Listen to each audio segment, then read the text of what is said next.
This is a story from the Arabian Nights.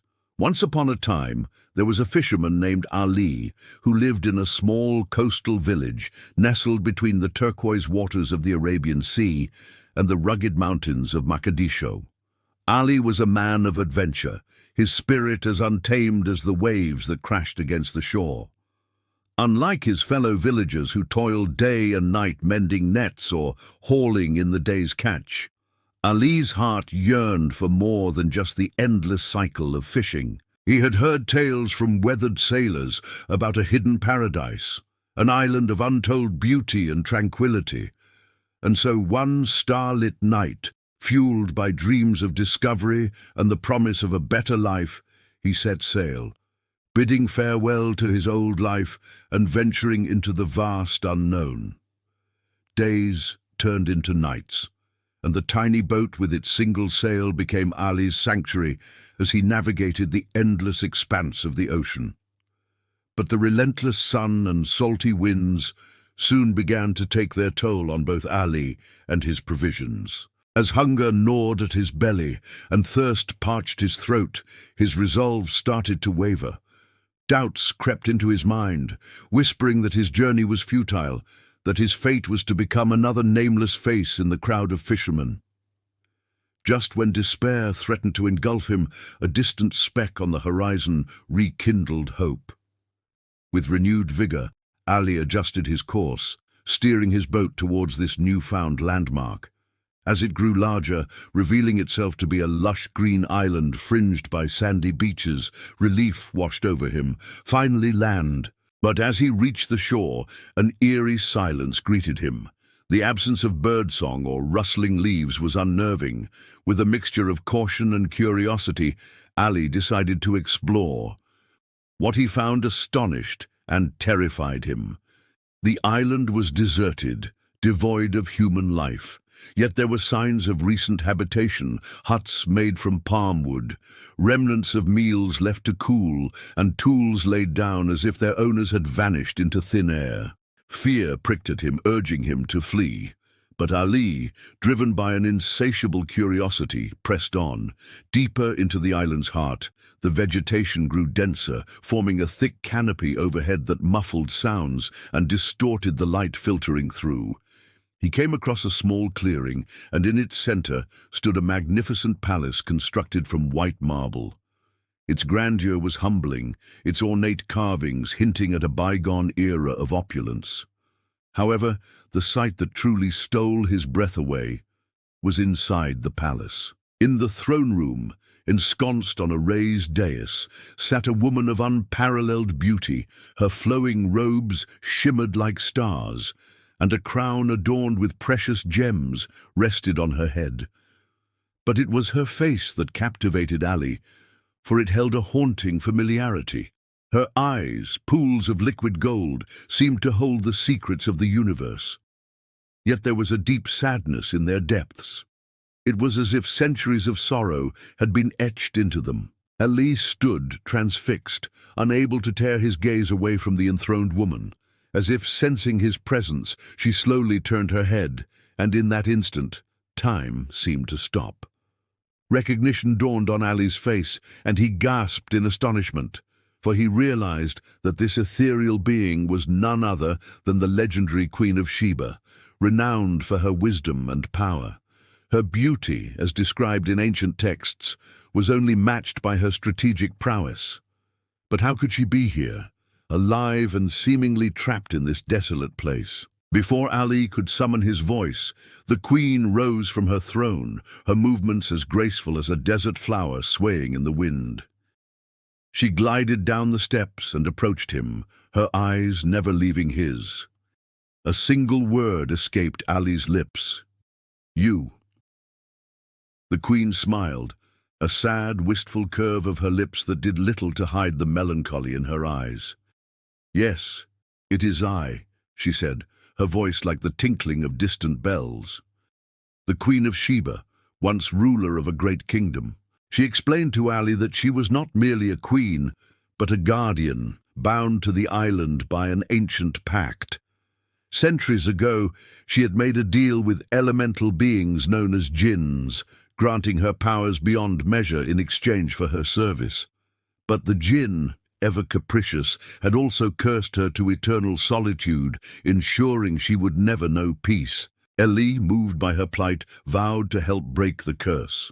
But the queen shook her head, her smile fading. The curse can only be broken by someone from beyond the sea, someone pure of heart and untainted by greed, she said, her voice laced with a hint of despair.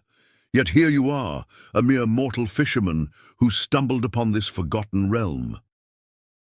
Ali, undeterred, declared that he would do whatever it took to assist her. And so the queen led Ali through the labyrinthine passages of the palace, each turn revealing more wonders and secrets. She showed him chambers filled with treasures, libraries containing scrolls of lost wisdom, and gardens where flowers bloomed in every color imaginable. But amidst the splendor, the weight of the curse pressed heavily on their hearts. Finally, they reached a crystal-enclosed chamber at the palace's core. Inside, suspended in mid-air, floated a luminous orb, pulsing with otherworldly energy. "That is the heart of the island," the queen explained, her voice echoing in the vast space. "It holds the essence of the jinn's magic. To break the curse, you must purify it." However, the task was fraught with peril. The orb was surrounded by swirling mists that concealed unseen dangers, and the slightest misstep could unleash chaos upon the island. Yet Ali, armed with nothing but his determination, stepped forward. Guided by the queen's soft instructions, he cautiously navigated the mists, each step testing his resolve. Suddenly, the mists coalesced, forming grotesque figures with glowing red eyes that lunged at Ali. Though he was physically unharmed, his heart pounded against his ribs as he dodged their grasps. These were the jinn, elemental beings of immense power, and their leader, the great Lord Malik, loomed before him, his form crackling with dark energy. "Mortal, you dare trespass in my domain!" boomed Malik, his voice shaking the very foundations of the chamber. "You seek to defy me?" Despite the tremor in his voice, Ali stood firm. Drawing strength from the queen's unwavering gaze, he reminded the jinns of their bargain, of their pact with the Queen of Sheba to serve her, not to imprison her. Malik snarled, his eyes blazing with rage. "Silence, mortal! Your queen has served her purpose. Now we shall claim our prize."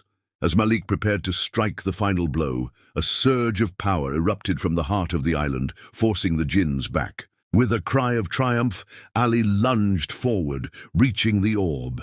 As his fingers brushed against its surface, it burst forth with blinding light, bathing the chamber in an ethereal glow.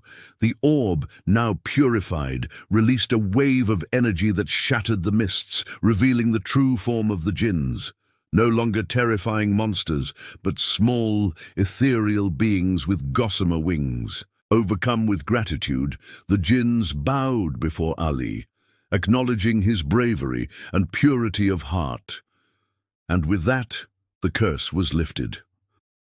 Freed from her ethereal bonds, the Queen of Sheba regained her true form, radiant and powerful. She extended a hand to Ali, thanking him for his valor and for restoring balance to the island. Together they stood as the people of the island emerged from hiding, their faces etched with awe and admiration for the young fisherman who had brought an end to the curse.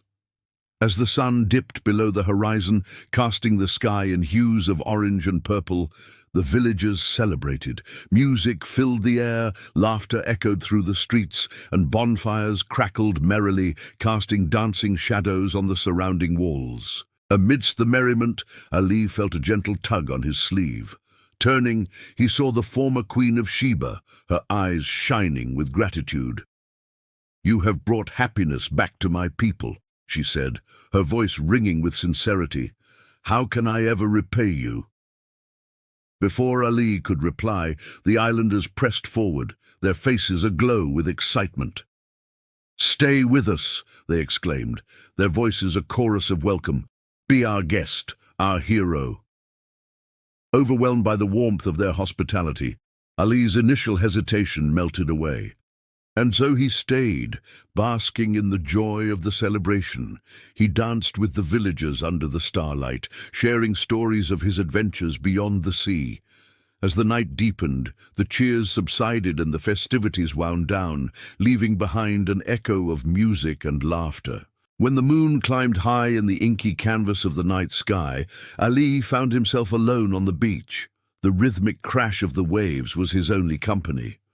As he gazed out into the vast expanse of the sea, memories of his journey, the perils, the discoveries, the friendships, and the triumphs, they all rushed back, each moment a brushstroke painting a vibrant masterpiece in his mind. A sudden presence broke the solitude, and Ali turned to find the former Queen of Sheba beside him. Her silhouette was outlined against the moonlight, her presence as calming as the sea after a storm. "I cannot thank you enough for what you've done," she said, her voice soft yet resolute. "My people and I owe you a debt we may never repay." Her words were a melody to Ali's ears, but it was the quiet strength in her voice, the quiet dignity that resonated with him. The Queen of Sheba, once a ruler of an empire, now standing before him as an equal, acknowledging a debt that transcended material value. As the night deepened, the conversation flowed, punctuated by the rhythm of the waves. They spoke of kingdoms and curses, of adventures and dreams, two souls from different worlds finding common ground on a moonlit beach. By the time the first hints of dawn kissed the eastern horizon, they had forged a bond that whispered of shared understanding and quiet companionship. When the sky began to blush with the colors of sunrise, signaling the end of their vigil, Ali knew it was time to depart. The lure of his home village, the thought of familiar faces and the salty tang of the sea tugged at his heart. "Will you return?" The Queen's question sliced through the morning calm, pulling Ali back from his thoughts. He turned to her, the rising sun painting her face in hues of gold and amber. "My home is by the sea," he replied, his voice echoing the rhythm of the waves. "But my heart has found a new anchor here." Their eyes met, and in that silent communion there was an unspoken promise, a recognition that their paths, though diverging, had touched in a way that neither could forget. As Ali stepped into his boat, the islanders, led by the former Queen of Sheba, lined the shore, their faces a mixture of gratitude and farewell. With a final wave, Ali turned his boat towards the rising sun. The island receded into the horizon, becoming a jewel on the vast canvas of the sea. But the memory of it, the Queen and the people, the adventure and the discovery, they remained seared into Ali's heart. For Ali, the fisherman who had set out in search of adventure, had found something far greater. He had discovered the strength in the quiet dignity of the Queen of Sheba, the warmth of the islanders' hospitality, and the boundless wonder of a world untouched by greed. He had dared to venture beyond the known, and in doing so, he had enriched his life in ways he had never imagined possible. His journey had begun with a yearning for something more, and now it was ending with a profound sense of fulfillment. The sea, his constant companion, cradled his boat as it sliced through the waves, carrying him not just across the ocean, but across a threshold into a deeper understanding of himself and the world. With the wind in his sails and the sun on his face, Ali returned home, forever changed by the echoes of the past that resonated on the shores of Al-Durra. And so the tale of Ali, the fisherman, and the Queen of Sheba echoed through the ages, a testament to courage, compassion, and the enduring spirit of adventure.